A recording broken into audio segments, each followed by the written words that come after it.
J'ai été en immersion dans l'atelier de celui qui a fait ma robe de mariée. Salut, j'espère que vous allez bien. Je suis Mireille, conseillère en images. Et l'année dernière, j'ai décidé de suivre un rêve que j'ai depuis enfant, qui est celui de créer des robes. Donc, je me suis formée, je me forme toujours. Et il se trouve que mon cousin crée des robes de mariée, de cérémonie. Il est basé en Côte d'Ivoire. Il habille les Miss Côte d'Ivoire, il fait des campagnes publicitaires, donc il est plutôt bien implanté et il crée de très jolies robes. Donc, on s'est dit que ce serait une bonne idée que j'y aille pour regarder, pour observer, pour apprendre. La première chose que je garde avec moi, c'est de prendre son temps. On a fait beaucoup de finitions à la main. Et si on doit mettre 1000 perles sur une robe, eh ben ça prendra le temps que ça prendra, mais on mettra les 1000 perles à la main, les unes après les autres. Parce qu'on veut créer quelque chose d'unique, quelque chose d'exceptionnel. Et donc, on prend le temps. Et ça me fait réfléchir à ma propre reconversion. Donc, je me dis, il y a un certain niveau que je veux atteindre et ça prendra le temps que ça prendra. La deuxième chose, c'est que chaque projet est unique. Parce qu'on est toutes différentes, on a des cambrures différentes, la répartition des volumes est différente, c'est un peu le principe du sur-mesure, mais c'est vraiment traiter chaque projet dans son unicité. Même si on a de l'expérience, on apprend sur chaque projet. Et comme on était en Côte d'Ivoire, j'ai profité pour lui demander ce qu'il pouvait dire sur la mode en Côte d'Ivoire en général. Dès que tu vois le style, on voit déjà la région, on peut voir le groupe auquel tu appartiens. Oui. Et on peut par exemple savoir si on est dans un temps festif ou dans un temps triste. Ou dans un temps normal, juste au quotidien. D'accord. Voilà. Elle, c'est Michelle Okei, la directrice de l'école de mode Michel Yakis, à qui j'ai posé la même question. La mode africaine est une mode colorée, est une mode voluptueuse, est une mode diversifiée, est une mode avec de matières différentes, des matières originales qui sont tirées de nos terroirs.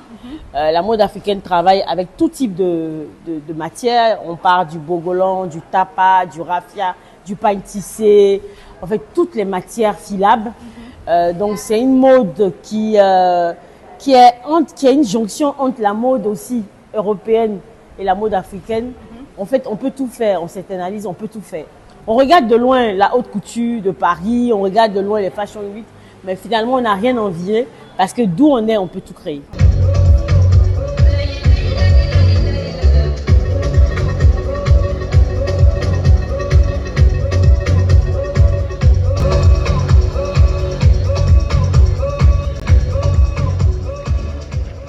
Ici c'est Ouara Nyene. Voilà, à Ouara Nyene, on travaille à base du coton. Le coton filé dans la région est tissé ici.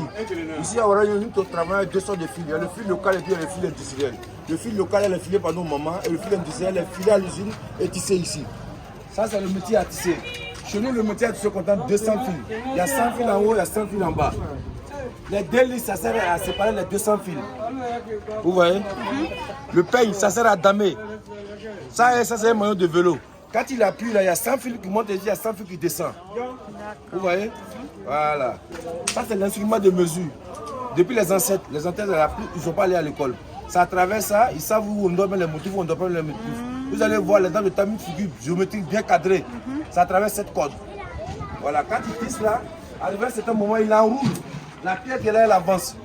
Quand elle avance, plus elle avance, vous voyez, il gagne beaucoup, il gagne. Voilà. Pardonnez.